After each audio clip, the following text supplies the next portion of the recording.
नमस्कार दोस्तों, कैसे हैं आप सब। स्वागत है हमारे YouTube चैनल सुरेश पाठशाला में। आज का टॉपिक है बायोलॉजी का। एक टॉपिक है पाचन तंत्र। पाचन तंत्र में भी एक विशेष तरह का टॉपिक है दांत। दांत के विषय में आज कुछ जानने का प्रयास करेंगे। दांत के विषय में 2 वीडियो आएगा। आज ये पहला वीडियो है, इसके बाद और एक वीडियो आएगा। चलिए देखते हैं।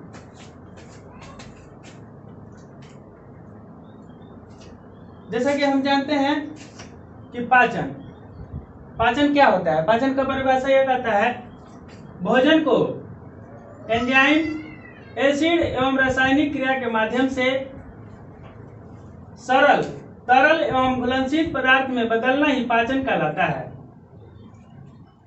पाचन में हम जितना भी कुछ खाते हैं उनमें 3 चीज होता है।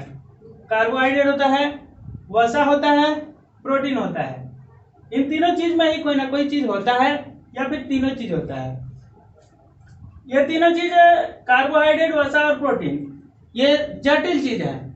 डायरेक्ट हमारे पाचन तंत्र ये मतलब क्या बोलते हैं, अवशोषित नहीं कर सकते हैं। इसको शरीर में डायरेक्ट अवशोषित नहीं किया जा सकता है। इस कार्बोहाइड्रेट ग्लूकोज में टूटता है। पाचन तंत्र के माध्यम से कार्बोहाइड्रेट ग्लूकोज में टूटता है तो ये सरल हो जाता है। वसा जब पाचित होता है तो वसीय अम्ल बनता है। प्रोटीन जब टूटता है तो अमीनो अम्ल बनता है। अब पढ़ते हैं दांत के बारे में। दांत का निर्माण भ्रूण में 3 परत होते हैं, एक्टोडर्म, एंडोडर्म और मेसोडर्म। तो दांत के निर्माण भ्रूण के 2 परत से होता है, एक्टोडर्म और एंडोडर्म से। दांत का अधिकांश भाग डर्मिस का बना होता है। डर्मिस का निर्माण एक्टोडर्म से होता है। और डर्मिस से ही दांत का अधिकांश भाग का निर्माण होता है। दांत सफेद और कठोर पदार्थ है। दांत का सफेद रंग व कठोरता इनेमल के कारण होता है। दांत का जो सफेद रंग होता है और वो कठोर होता है, वो इनेमल के कारण होता है। इनेमल उसे सफेद रंग और कठोरता प्रदान करता है। इनेमल मनुष्य के शरीर का सबसे कठोरतम पदार्थ है। दांत अस्थियों से बना नहीं होता है। हम लोग जैसे सोचते हैं, नॉर्मली ऐसे सोचते हैं तो देखते हैं कि दांत हड्डियों का बना होगा, अस्थियों का बना होगा। दांत अस्थियों का बना नहीं होता है। यह अलग अलग घनत्व वाले ऊतकों का बना होता है। दांत अलग अलग घनत्व वाले ऊतकों, टिश्यू का बना होता है। दांत की जड़ें मसूड़े से बनी होती है।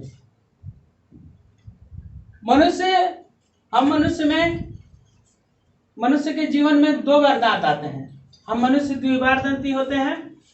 मनुष्य के जीवन में 2 बार दांत आते हैं। एक अस्थायी दांत होता है, एक स्थायी दांत होता है। एक अस्थायी दांत होता है, एक स्थायी दांत होता है। अब चलिए जानते हैं अब अस्थायी दांत के बारे में पढ़ते हैं। अस्थायी दांतों को 6 से 24 मंथ के बच्चों में निकलते देखा जा सकता है। अस्थायी दांत 6 से 24 मंथ के बच्चों में निकलते हैं। इसकी संख्या 20 होती है। इसके 3 प्रकार होते हैं। अस्थायी दांत के 3 प्रकार होते हैं, इंसाइजर, कैनाइन, मोलर। सामान्यतः दांत के 4 प्रकार होते हैं। दांत को कार्यों के आधार पर 4 भागों में बांटा गया है, इंसाइजर, कैनाइन, प्रीमोलर, मोलर। लेकिन अस्थायी दांत में प्रीमोलर दांत नहीं होता है। यहाँ चौथा दांत नहीं होता है, प्रीमोलर नहीं होता है। प्रीमोलर दांत नहीं होता है यहाँ पर। अब अस्थायी दांत के बारे में देखते हैं। अस्थायी दांत, अस्थायी दांत, यह 6 साल के बाद दूध के दांत के स्थान पर नए दांत निकलते हैं, अस्थायी दांत। 6 साल के बाद जब दूध के दांत गिर जाते हैं तो उसके स्थान पर अस्थायी दांत निकलते हैं। इनकी संख्या 32 होती है। अस्थायी दांत को इनके कार्यों के आधार पर 4 प्रकार होते हैं। अस्थायी दांत के कार्यों के आधार पर इनके 4 प्रकार होते हैं: इंसाइजर, कैनाइन, प्रीमोलर, मोलर। अस्थायी दांत, अस्थायी दांत में विजडम टीथ भी आते हैं। विजडम टीथ यानी जिसे हिंदी में अक्ल का दांत कहा जाता है, जिनकी संख्या 4 होती है। अस्थायी दांत में ही विजडम टीथ आते हैं। विजडम टीथ की संख्या 4 होती है। वो सबसे अंतिम छोर में पाए जाते हैं। हमारे निचले जबड़े में सबसे अंतिम छोर में दोनों साइड, और ऊपरी जबड़े में सबसे अंतिम छोर में दोनों साइड विजडम टीथ पाए जाते हैं। विजडम टीथ 18 से 24 वर्ष के अंदर निकलते हैं। विजडम टीथ हमारे शरीर का वेस्टेज ऑर्गन है। हमारे शरीर में उसका कोई उपयोग नहीं है। विजडम टीथ हमारे मुख में आए या ना आए कोई फर्क नहीं पड़ता है। आइए हम अब 4 दांतों के कार्यों के आधार पर जो विभाजन किया गया उनके बारे में पढ़ते हैं एक एक करके। इंसाइजर, यह सामने का ऊपरी तथा निचली जबड़े का 4 दांत है। यह हमारे जो दांत होते हैं, जो सामने के 4 दांत होते हैं, एक निचली जबड़ा और ऊपरी जबड़ा, दोनों में से 4 दांत, 4 निचली जबड़ा के, 4 ऊपरी जबड़ा के, ये दांत होते हैं इंसाइजर। इनकी संख्या 8 होती है। 4 निचली जबड़ा के, 4 ऊपरी जबड़ा के, 4 निचली जबड़ा के। यह आकार में छेनी की तरह होते हैं। इंसाइजर दांत आकार में छेनी की तरह होता है। चूंकि यह आकार में छेनी की तरह होता है, इनका कार्य भोजन को काटना होता है। चूंकि यह दांत छेनी की तरह होते हैं, छेनी की तरह आप समझ सकते हैं छेनी कैसा होता है। छेनी का इस्तेमाल काटने के लिए, किसी भी चीज को काटने के लिए होता है। तो इसी तरह चूंकि इंसाइजर दांत छेनी की तरह होते हैं, इसलिए इनका कार्य भोजन को काटने के लिए होता है। इंसाइजर दांत में मूलों की संख्या 1 होती है। यहाँ पे नया वर्ड आया है, ये मूल। हमारे दांत में जब दांत कभी कभी टूट जाता है तो आप उसको गौर से देखिएगा तो नुकीला चीज निकला रहता है, उसको मूल कहा जाता है। किसी दांत में एक नुकीला चीज निकला रहता है, किसी में 3 तक निकला रहता है, किसी में 3 से ज्यादा मूल नहीं होते हैं दांत में। तो अगर हमारे अंदर के दांत टूटते हैं तो उसमें 3 मूल आप दे सकते हैं। अगर सामने निकलेंगे तो आपको एक ही मूल दिखेगा। इंसाइजर में 1 मूल होता है। इंसाइजर को दंत सूत्र में बड़ी आई से लिखते हैं, कैपिटल आई से लिखते हैं दंत सूत्र में इंसाइजर को। कैनाइन, यह इंसाइजर के ठीक बगल वाला दांत होता है। सामने के हमारे 4 दांत होते हैं, 4 दांत होते हैं, उनके ठीक बगल में होता है। दोनों साइड में एक होता है, बगल होता है, ठीक बगल में होता है। 2 ऊपर में इंसाइजर के बगल में ठीक, 2 नीचे में इंसाइजर के बगल में ठीक कैनाइन दांत होते हैं। निचली जबड़े में 2 और ऊपरी जबड़े में 2 होते हैं। इनकी कुल संख्या 4 होती है। इसका आकार कटार की तरह होता है। जैसे कुत्ते के दांत नहीं देखते हैं आप, नुकीले निकले रहते हैं, ठीक उसी तरह आकार के होते हैं। और वही कुत्ते में कैनाइन दांत वही होता है, जो नुकीले दांत होता है वही कैनाइन दांत होता है कुत्ते का। मनुष्य में भी 2 नुकीले दांत होते हैं, उसी को कैनाइन कहते हैं। मांसाहारी जीव में कैनाइन दांत अति विकसित होते हैं, वह बहुत नुकीले होते हैं और बड़े होते हैं, जो मांस को चीरने फाड़ने के लिए उपयोग में लाए जाते हैं। मनुष्य में कैनाइन दांत अल्प विकसित होता है। कैनाइन दांत का कार्य भोजन को चीरना फाड़ना होता है। कैनाइन को दंत सूत्र में कैपिटल C से लिखते हैं।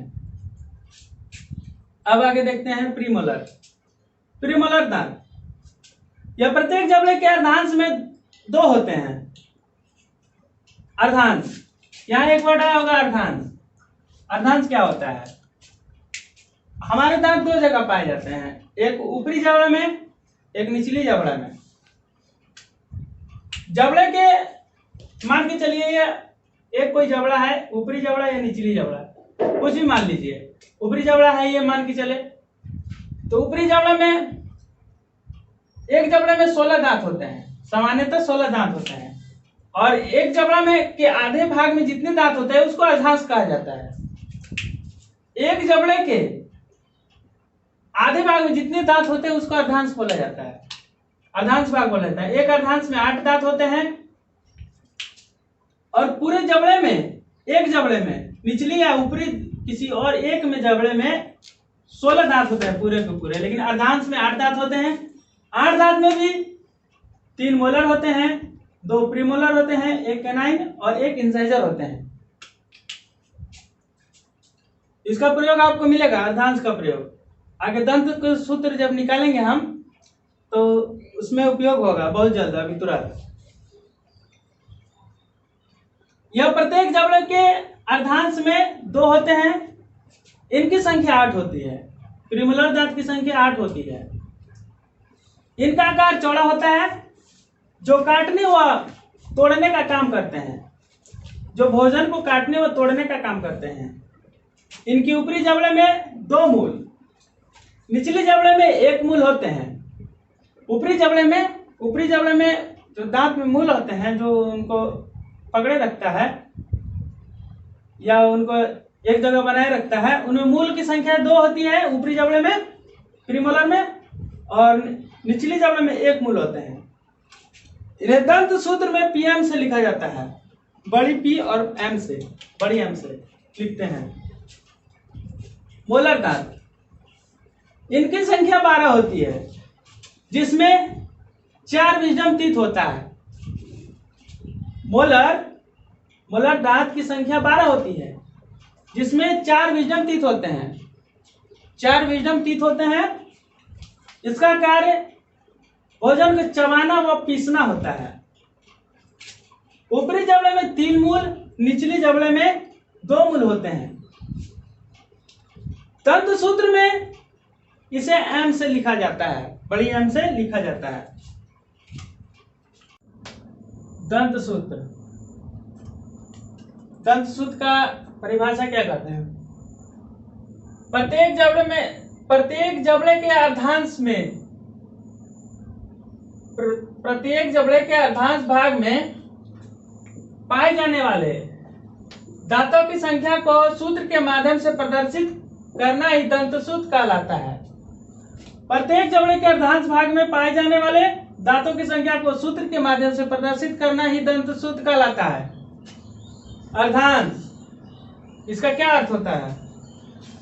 देखिए, यह ऊपरी जबड़ा है, ये निचली जबड़ा है। दोनों जबड़े में दांतों की संख्या समान होती है और समान एक दूसरे के सामने वाले दांत भी एक सेम होते हैं। एक जबड़े में 16 दांत होते हैं। एक जबड़े में 16 दांत होते हैं। 16, ये जो टोटल जबड़ा है इसमें 16 दांत है, इसमें भी 16 दांत हैं। अर्धांश यानी एक जबड़े के आधे भाग में 8 दांत होते हैं। एक जबड़े के आधे भाग में, आधे भाग ये चाहिए, आधे भाग में 8 दांत होते हैं। एक पूरे जबड़े में 16 दांत होते हैं, दोनों जबड़े को मिलाकर 32 दांत होते हैं। ये ऊपरी जबड़ा या निचली जबड़ा। दंत सूत्र क्या कहता है? दंत सूत्र क्या है? ऊपरी जबड़ों के अर्धांश में दांतों की संख्या बटे निचली जबड़ों के अर्धांश में दांतों की संख्या इंटू 2। हम लोग अर्धांश समझ चुके हैं। अर्धांश एक जबड़े के आधे भाग में जितना दांत पाया जाता है उसी को अर्धांश बोला जाता है। अब हम लोग दंत सूत्र निकालना सीखेंगे। तीन प्रकार के दंत सूत्र निकालना सीखेंगे हम लोग। दूध के दांत का दंत सूत्र, दांत के विषय में हम लोग पढ़ चुके हैं। दूध के दांत का दंत सूत्र, आई का मतलब इंसाइजर होता है। ये जो ऊपर वाला दो है, ये ऊपर वाला संख्या है। अब ऊपरी जबड़ा को दर्शाता है, नीचे वाला निचली जबड़ा को। इसी प्रकार ठीक है ये सब। इंसाइजर, इंसाइजर ऊपरी जबड़ा के अर्धांश में दो होते हैं। इंसाइजर निचली जबड़ा के अर्धांश में दो होते हैं। सूत्र लगाना है, ऊपरी जबड़ा के अर्धांश में बटे निचली जबड़ा के अर्धांश में दांतों की संख्या। इंसाइजर ऊपरी जबड़ा में दो, इंसाइजर ऊपरी जबड़ा के अर्धांश में दो, निचली जबड़ा के अर्धांश में दो। कैनाइन ऊपरी जबड़ा के अर्धांश में एक, निचली जबड़ा के अर्धांश में एक। प्रीमोलर ऊपरी जबड़ा के अर्धांश में दो, जीरो। प्रीमोलर ऊपरी जबड़ा के अर्धांश में जीरो, निचली जबड़ा के अर्धांश में जीरो। जीरो जीरो कैसे हो गया? प्रीमोलर ये जो है, ये जो चित्र दर्शाता है वयस्क में दर्शाता है। हम लोग दूध के दांत का निकालना है, तो हम लोग पढ़े हैं कि दूध के दांत जो होता है वो बच्चे का होता है, तो बच्चे में प्रीमोलर दांत नहीं होता, इसलिए ऊपरी जबड़े के अर्धांश में भी जीरो होगा, निचली जबड़े के अर्धांश में भी जीरो होगा। प्रीमोलर। मोलर ऊपरी जबड़े के अर्धांश में दो, निचली जबड़े के अर्धांश में दो। मोलर। सबको इकट्ठा करते हैं, 2 1 0 2, 2 1 0 2। नीचे को इकट्ठा करते हैं, 2 1 0 2 इंटू 2।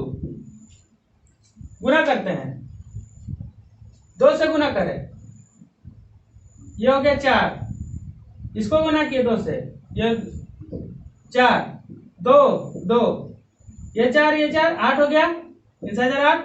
कैनाइन को 2 से गुना किए, इसको 1 से, 2 से, 2 हो गया ऊपर, 2 नीचे, तो टोटल 2 2 4 हो गया। प्रीमोलर 2 से गुना, 0 से गुना करें, 0 0 0।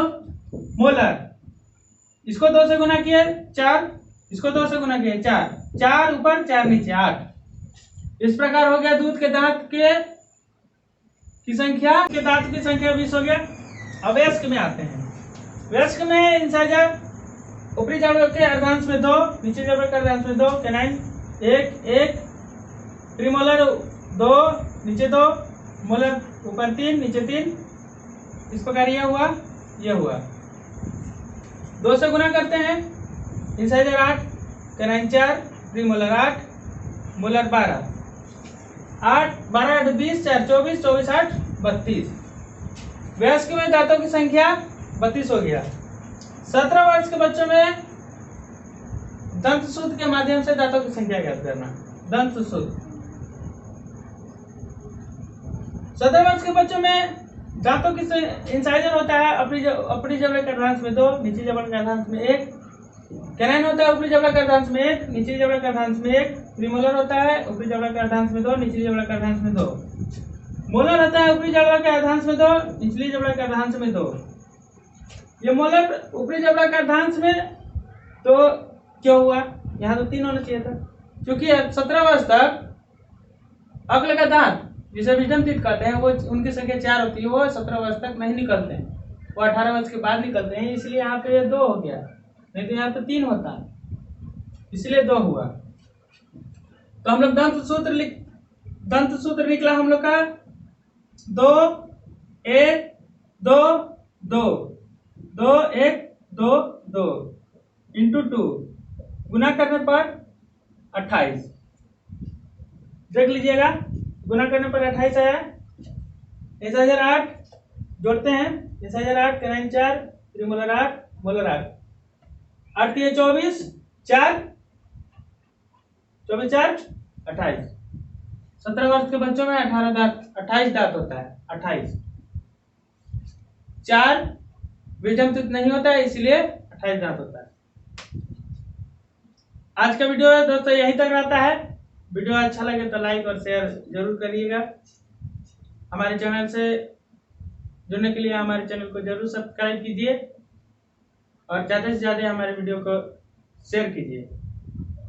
धन्यवाद।